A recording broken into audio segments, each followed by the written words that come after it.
حضور اکرم صلی اللہ علیہ وسلم اور جنات کے واقعات۔ بسم اللہ الرحمن الرحیم۔ السلام علیکم۔ یقیناً تمام تعریفیں اللہ کے لیے ہیں، ہم اس کی تعریف بیان کرتے ہیں اور اسی سے مدد کے طلبگار ہیں۔ میں گواہی دیتا ہوں کہ اللہ کے سوا کوئی معبود برحق نہیں۔ ناظرین، اللہ پاک نے اپنے آخری نبی حضرت محمد صلی اللہ علیہ وسلم کی محبت و الفت کی دولت سے انسانوں کے علاوہ جمادات، نباتات، حیوانات، حتیٰ کہ جنات کو بھی حصہ عطا فرمایا۔ مکلف ہونے کی وجہ سے انسانوں کی طرح بے شمار جنات بھی آپ صلی اللہ علیہ وسلم پر ایمان لا کر تبلیغ اسلام کی خدمت میں مصروف رہے، جیسا کہ 26ویں پارے کی سورہ احقاف کی آیت 29 تا 32 اور سورہ جن کی پہلی اور دوسری آیت نیز ان کی تفسیر میں یہ مضمون موجود ہے کہ جنوں کی جماعت نے پیارے آقا صلی اللہ علیہ وسلم کی بارگاہ میں حاضر ہو کر توجہ کے ساتھ قرآن کریم کی تلاوت سنی، اسلام قبول کیا اور پھر اپنی قوم میں واپس جا کر تلاوت قرآن سننے اور ایمان لانے کا ذکر کیا ہے اور انہیں بھی قبول اسلام کی دعوت دی۔ یاد رہے کہ جنات کی مختلف جماعتیں وقتاً فوقتاً بارگاہ رسالت حضرت محمد صلی اللہ علیہ وسلم میں حاضر ہوئیں، قرآن پاک بھی سنا اور اسلام بھی قبول کیا۔ آج کی یہ ویڈیو جنات سے متعلق معلومات پر مبنی ہے۔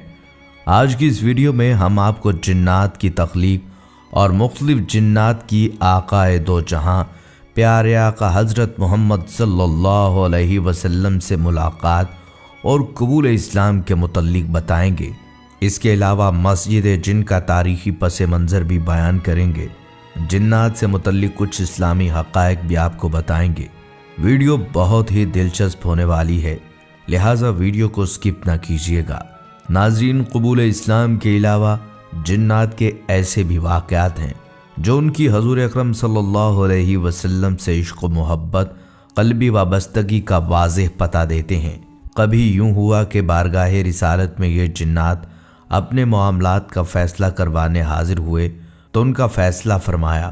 کبھی یوں ہوا کہ حاضر ہوئے تو واپسی کے سفر کے لیے خوراک کی فریاد کی تو ان کی فریاد رسی فرمائی۔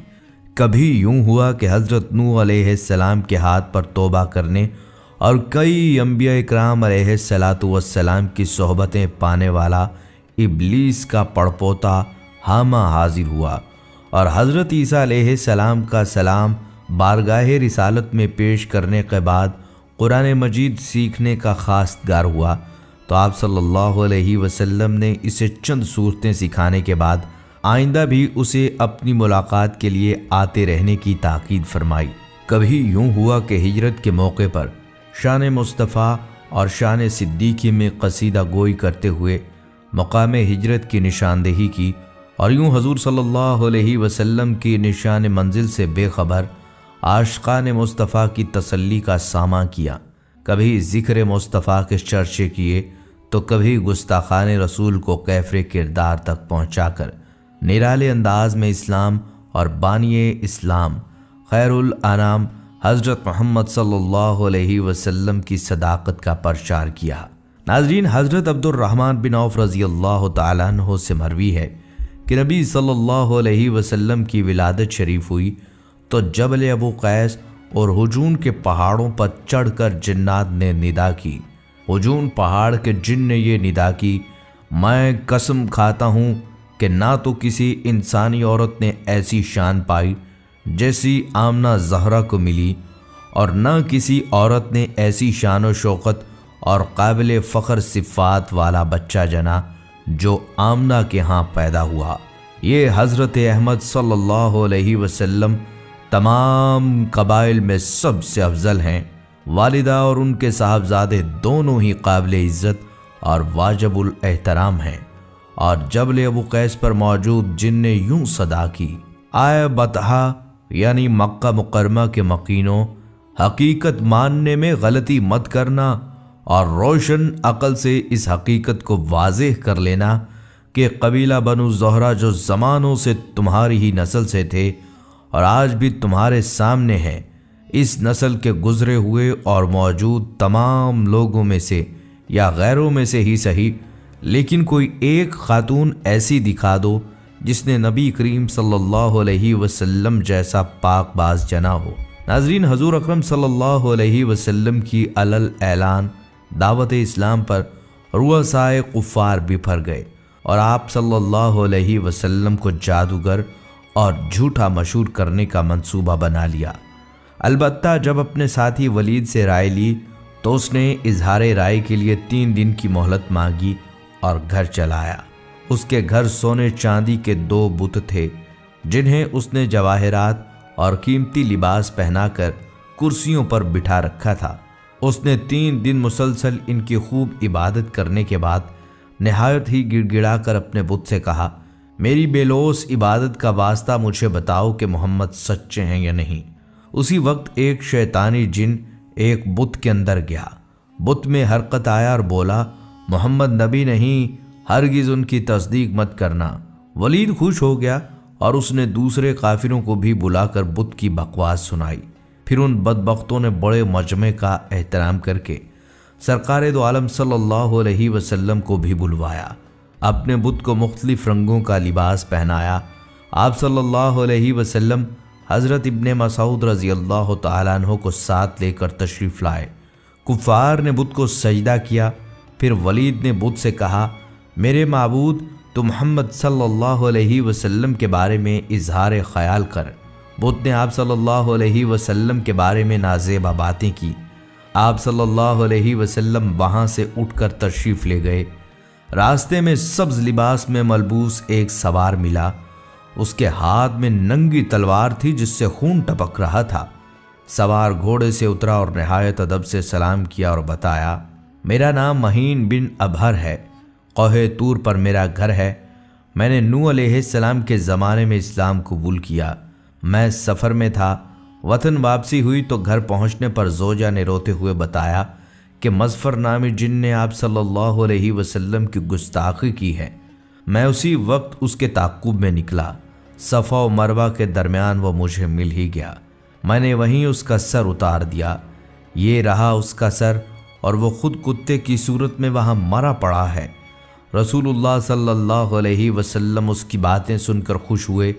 نیز جب اگلے دن کفار پھر مجمع میں حبل نامی بت کو زیورات اور ملبوسات سے سجا کر اور اسے سجدہ کر کے بولے کہ محمد کو برا بھلا کہے، تو مہین نامی یہی جن حضور صلی اللہ علیہ وسلم کی اجازت سے اس بت میں جا کر بولا، اے اہل مکہ، حضرت محمد صلی اللہ علیہ وسلم سچے ہیں، ان کی باتیں اور دین سچا ہے۔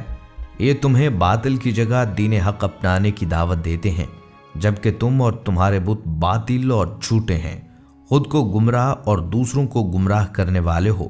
اگر تم محمد عربی پر ایمان لا کر ان کی تصدیق نہ کرو تو روز قیامت دوزخ تمہاری دائمی ٹھکانہ ہوگا۔ لہٰذا حضرت محمد صلی اللہ علیہ وسلم پر ایمان لے آؤ، جو اللہ کے رسول اور خلق کے خدا میں سب سے افضل ہیں۔ اپنے ہی بت سے یہ باتیں سن کر ایک طرف تو کفار آگ بگولا ہو گئے، بلکہ ابو جہل نے اسے اٹھا کر زمین پر پٹخ دیا اور پھر اسے نذر آتش کر دیا، جبکہ دوسری طرف آپ صلی اللہ علیہ وسلم نہایت خوش ہوئے اور آپ نے اس جن کا نام عبداللہ رکھ دیا۔ ناظرین، جنات کے قرآن سننے اور ایمان لانے کا احادیث صحیحہ میں اس طرح ذکر آیا ہے کہ رسول اللہ صلی اللہ علیہ وسلم کی بعثت کے وقت جب جنات کو آسمانی خبریں سننے سے روک دیا گیا تو آپ صلی اللہ علیہ وسلم کی نبوت اور بعثت کے بعد جو جن آسمانی خبریں سننے کے لیے اوپر جاتا تو اس پر شہاب ثاقب پھینک کر دفع کر دیا جانے لگا۔ جنات میں اس بات کا تذکرہ ہوا کہ اس کا سبب معلوم کرنا چاہیے کہ کون سا نیا واقعہ دنیا میں ہوا ہے جس کی وجہ سے جنات کو آسمانی خبروں سے روک دیا گیا ہے۔ جنات کے مختلف گروہ دنیا کے مختلف خطوں میں اس کی تحقیقات کے لیے پھیل گئے۔ ان کا ایک گروہ حجاز کی طرف بھی پہنچا۔ اس روز آپ صلی اللہ علیہ وسلم اپنے چند صحابہ کے ساتھ مقام بطن نخلہ میں تشریف فرما تھے اور سوق عکاظ کی طرف جانے کا قصد تھا۔ عرب کے لوگ تجارتی اور معاشرتی امور کے لیے مختلف مقامات پر خاص ایام میں بازار لگایا کرتے تھے، جس میں ہر خطے کے لوگ جمع ہوتے، دکانیں لگتیں اور اجتماعات اور جلسے ہوتے تھے، جیسے ہمارے زمانے میں اسی طرح کی نمائشیں جا بجا ہوتی ہیں۔ انہی میں سے ایک بازار مقام اوقاز میں لگتا تھا۔ رسول اللہ صلی اللہ علیہ وسلم غالباً دعوت و تبلیغ اسلام کے لیے تشریف لے جا رہے تھے۔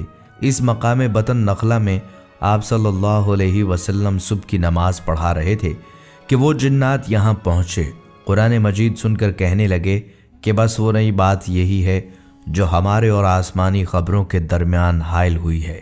ایک روایت میں ہے کہ وہ جنات جب یہاں آئے تو باہم کہنے لگے کہ خاموش ہو کر قرآن سنو۔ جب آپ صلی اللہ علیہ وسلم نماز سے فارغ ہوئے تو اسلام کی حقانیت پر یقین و ایمان لا کر اپنی قوم کے پاس واپس آ گئے اور ان کو اس واقعے کے اصلی سبب کی اور اس کی خبر دی کہ ہم مسلمان ہو گئے، تم کو بھی چاہیے کہ ایمان لے آؤ۔ مگر رسول اللہ صلی اللہ علیہ وسلم کو ان جنات کے آنے جانے اور قرآن سن کر ایمان لے آنے کی خبر نہیں ہوئی، یہاں تک کہ وہ سورہ جن کا نزول ہوا جس میں آپ کو اس واقعے کی خبر دی گئی۔ ایک اور روایت میں ہے کہ یہ جنات مقام نسبین کے رہنے والے تھے اور کل 9 یا بعض روایات کے مطابق 7 تھے۔ جب انہوں نے اپنی قوم کو یہ خبر بتائی اور ایمان لانے کی ترغیب دی تو پھر ان میں سے 300 اشخاص اسلام لانے کے لیے حاضر خدمت ہوئے۔ اللہ تعالیٰ نے اس واقعے کی اطلاع اپنے رسول صلی اللہ علیہ وسلم کو دی۔ فرمایا، اے میرے رسول، آپ کہہ دیجئے کہ میرے پاس وحی آئی ہے کہ جنوں کی ایک جماعت نے قرآن سنا اور پھر کہا، ہم نے ایک عجیب قرآن سنا ہے جو ہدایت کا راستہ بتاتا ہے، ہم اس پر ایمان لائے اور اب ہم اللہ کے ساتھ کسی کو شریک نہیں کریں گے۔ ہمارے رب کی عظمت بہت عالی شان ہے، اس کی کوئی بیوی ہے نہ اولاد۔ ہمارے بعض بے وقوف اللہ کے بارے میں افترا پردازی کرتے تھے اور ہم یہ خیال کرتے تھے کہ انسان اور جن اللہ پر جھوٹ نہیں بولتے، اور انسانوں میں سے بعض جنات کی پناہ پکڑتے تھے۔ اس سے جنات کا غرور اور سرکشی اور زیادہ بڑھ جاتی تھی، اور انسانوں کا بھی یہی اعتقاد تھا، جیسا کہ اے جنات تمہارا اعتقاد تھا کہ اللہ کسی کو معبوس نہیں کرے گا، اور ہم نے آسمان کو ٹٹولا تو اسے مضبوط چوکیدار اور سخت شعلوں سے بھرا ہوا پایا، اور ہم آسمان میں خبریں سننے کے لیے بیٹھا کرتے تھے، لیکن اب کوئی سننا چاہتا ہے تو اپنے لیے تیز شعلے پاتا ہے۔ معلوم نہیں کہ اہل زمین کے ساتھ برائی مقصود ہے یا بھلائی۔ ہم میں سے بعض نیک ہیں اور بعض اور طرح کے ہیں، ہمارے کئی طرح کے مذاہب ہیں، اور ہم نے یقین کر لیا ہے کہ زمین میں اللہ کو ہرگز نہیں ہرا سکتے، نہ بھاگ کر اسے تھکا سکتے ہیں۔ ہم نے ہدایت کی کتاب سنی، ہم اس پر ایمان لائے، اور جو شخص بھی اپنے رب پر ایمان لائے اسے نہ کسی نقصان کا خوف ہے اور نہ ظلم کا۔ ہم میں سے بعض مسلم ہیں اور بعض نافرمان، جو مسلم ہیں وہ سیدھے راستے پر چل رہے ہیں، اور جو نافرمان ہیں وہ دوزخ کا ایندھن ہیں۔ ناظرین، جنات کی جماعت نے جہاں اسلام قبول کیا تھا اس جگہ ایک مسجد تعمیر کی گئی جسے مسجد جن کہا جاتا ہے، جو آج بھی موجود ہے۔ جنت المولا کے قبرستان کے قریب واقع مسجد الجن کو سعودی عرب کے شہر مکہ مکرمہ کی قدیم ترین اور اہم ترین مساجد میں ایک سمجھا جاتا ہے۔ مسجد جن یا مسجد الجن اس جگہ پر واقع ہے جہاں نبی صلی اللہ علیہ وسلم نے حضرت عبداللہ بن مسعود رضی اللہ تعالیٰ عنہ کے لیے ایک لکیر کھینچی تھی، جو اس سفر میں آپ کے ساتھ تھے، جہاں اللہ سبحانہ تعالیٰ نے آپ کو حکم دیا تھا کہ آپ صلی اللہ علیہ وسلم جنات کے لیے قرآن پاک کی چند آیات پڑھیں۔ حضرت عبداللہ بن مسعود رضی اللہ تعالیٰ عنہ بیان کرتے ہیں کہ مکہ مکرمہ میں آپ صلی اللہ علیہ وسلم نے ایک مرتبہ صحابہ اکرام رضی اللہ تعالیٰ عنہم سے فرمایا کہ جو شخص یہ دیکھنا چاہتا ہے کہ جنات کیا ہیں وہ ضرور آئے، میرے علاوہ کوئی نہیں آیا۔ جب ہم مکہ کے ضلع مولا میں پہنچے تو رسول اللہ صلی اللہ علیہ وسلم نے زمین پر ایک دائرہ کھینچنے کے لیے اپنے پاؤں کا استعمال کیا، پھر آپ نے مجھے دائرے کے اندر بیٹھنے کی ہدایت کی۔ تھوڑا آگے بڑھنے کے بعد آپ صلی اللہ علیہ وسلم نے قرآن مجید کی تلاوت شروع کی۔ پھر یوں ہوا کہ جن وہاں جمع ہوتے ہی فوجوں کی شکل میں پہنچنے لگے۔ اتنے لوگ آئے کہ نبی صلی اللہ علیہ وسلم کو میں دیکھ بھی نہ سکا اور نہ سن سکا۔ پھر آپ صلی اللہ علیہ وسلم ان کے ایک گروہ سے فجر تک گفتگو کرتے رہے۔ ایک اور جگہ حضرت عبداللہ بن مسعود رضی اللہ تعالیٰ عنہ سے روایت ہے کہ رسول اللہ صلی اللہ علیہ وسلم نے فرمایا، میرے پاس جنوں میں سے ایک پکارنے والا آیا، میں اس کے ساتھ گیا اور اس کو قرآن پڑھ کر سنایا۔ وہ مزید بیان کرتے ہیں کہ رسول اللہ صلی اللہ علیہ وسلم انہیں لے گئے اور انہیں ان کے نقش قدم اور آگ کے نشانات دکھائے۔ انہوں نے اس سے رزق طلب کیا اور اس نے اللہ سبحانہ تعالیٰ سے دعا کی تھی اور ان سے کہا تھا تمہاری ہر وہ ہڈی ہوگی جس پر اللہ کا نام لیا جائے گا، جب یہ آپ کے ہاتھ میں آ جائے گا تو اس پر کافی گوشت ہوگا اور تمام قطرے آپ کے جانوروں کی خوراک ہیں۔ پھر رسول اللہ صلی اللہ علیہ وسلم نے فرمایا، ان ہڈیوں اور گوبر کو قضائے حاجت کے بعد اپنے آپ کو صاف کرنے کے لیے استعمال نہ کرو، کیونکہ یہ تمہارے بھائیوں کی خوراک ہیں۔ بحوالہ صحیح مسلم۔ اس واقعے کے بعد نبی صلی اللہ علیہ وسلم نے جنات کے سردار سے ملاقات کی اور ان کی بیعت اور ان کے قبول اسلام کو قبول کیا۔ یہ واقعہ قرآن پاک کی سورۃ الجن میں بھی مرکوز ہے، جس کا تذکرہ ہم ویڈیو کے پہلے حصے میں کر چکے ہیں۔ مسجد الجن کو بیعت کی مسجد بھی کہا جاتا ہے، کیونکہ اس مقام پر تعمیر کی گئی تھی جہاں جنات نے اپنے آپ کو پیغمبر اکرم صلی اللہ علیہ وسلم سے بیعت کیا تھا اور اسلام کی تعلیمات کو قبول کیا تھا۔ آج کے دوران حج کا موسم اور عمرہ دنیا بھر سے مسلمان مسجد الجن کو دیکھنے آتے ہیں۔ خیال یہ کیا جاتا ہے کہ مسجد الجن اصل میں 1700 میں ایک زیر زمین مسجد کے طور پر تعمیر کی گئی تھی تاکہ اس تاریخی واقعہ اور جگہ کو نشان زد کیا جا سکے، جہاں پیغمبر اسلام صلی اللہ علیہ وسلم کی قرآن پاک کی تلاوت کے نتیجے میں روحانی مخلوقات جنوں نے اسلام قبول کیا۔ حالانکہ اس بات کا کوئی ثبوت نہیں ہے کہ مسجد الجن خود انسانوں یا جنوں نے تعمیر کی تھی۔ اس کے بعد یہ خیال کیا جاتا ہے کہ یہ پوری عمر میں ایک سے زیادہ بار مناسب طریقے سے بحال کیا گیا تھا، تاہم آخری تزئین و آرائش شاہ فہد بن عبدالعزیز کے دور میں کی گئی تھی۔ تعمیراتی ڈھانچے کو مزید جدید اور زاویہ دار ڈھانچے میں تبدیل کرنے کے لیے حال ہی میں مسجد الجن کے ڈھانچے میں ایک مینار کا اضافہ کیا گیا۔ آج مسجد الجن میں تمام جدید سہولیات موجود ہیں، بشمول وضو، پانی، اسٹیشن، ایئر کنڈیشنر، داخلہ، پنکھے اور نمازی قالین۔ اگرچہ بہت کشادہ نہیں ہیں، مسجد الجن میں نماز پڑھنے کا ایک وسیع علاقہ ہے جہاں مقامی لوگ آتے ہیں اور دن میں 5 وقت نماز ادا کرتے ہیں۔ نبی صلی اللہ علیہ وسلم کے طائف سے وادی نخلہ تک کے سفر کے بارے میں بعض روایات کی بنیاد پر یہ خیال کیا جاتا ہے کہ آدھی رات کو کالی تاریکی میں تنہا واپسی پر آپ صلی اللہ علیہ وسلم نے یہ فیصلہ کیا کہ آپ صلی اللہ علیہ وسلم نے کچھ آیات پڑھی تھیں۔ قرآن پاک بلند آواز میں اس پر یمن سے آنے والے ایک جن کی توجہ مبذول ہوئی، جو رک گیا اور اطمینان سے قرآن پاک کی تلاوت سنتا رہا۔ کہا جاتا ہے کہ جنوں نے بعد میں اسلام قبول کیا اور ایک مسلمان اسلام کے ماننے والے کی حیثیت سے پوری دنیا میں منتشر ہو گئے۔ اس کے لیے انسانوں کی طرح جنات کو بھی مسجد میں نماز پڑھنے کے مساوی حقوق دیے گئے۔ اسی لیے یہ خیال کیا جاتا ہے کہ پاکیزہ جن مسجد کے اندر نماز پڑھنے کے لیے انسانوں یا کسی اور مخلوق کا روپ دھار لیتے ہیں۔ ناظرین، روایات حدیث میں لیلۃ الجن کا واقعہ مذکور ہے۔ اس میں عبداللہ ابن مسعود آپ صلی اللہ علیہ وسلم کے ساتھ تھے۔ اس سے واضح طور پر معلوم ہو جاتا ہے کہ آپ صلی اللہ علیہ وسلم جنات کو تبلیغ و دعوت کے لیے مکہ مکرمہ کے قریب ایک جنگل میں تشریف لے گئے تھے اور انہیں آپ صلی اللہ علیہ وسلم نے قرآن کریم پڑھ کر سنایا تھا اور ان کے سوالات کے جوابات بھی دیے تھے۔ علامہ خفاجی کہتے ہیں، احادیث معتبرہ سے ثابت ہوتا ہے کہ جنات کے وفود آپ صلی اللہ علیہ وسلم کی خدمت میں 6 مرتبہ حاضر ہوئے۔ یقیناً جنات سے آپ صلی اللہ علیہ وسلم کی گفتگو بھی ہوئی اور آپ صلی اللہ علیہ وسلم نے انہیں قرآن کریم بھی سنایا۔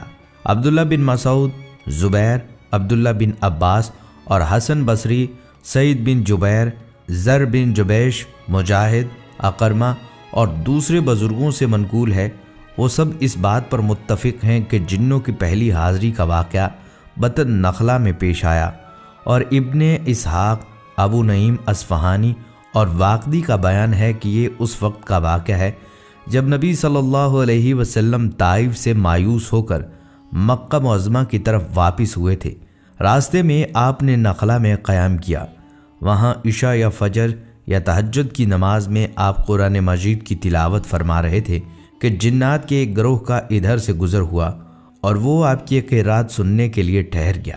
اس کے ساتھ تمام روایات اس بات پر بھی متفق ہیں کہ اس موقع پر جن حضور صلی اللہ علیہ وسلم کے سامنے نہیں تھے، نہ آپ نے ان کی آمد کو محسوس فرمایا، بلکہ بعد میں اللہ تعالیٰ نے وحی کے ذریعے آپ کو ان کے آنے کی خبر اور قرآن مجید سننے کی خبر دی۔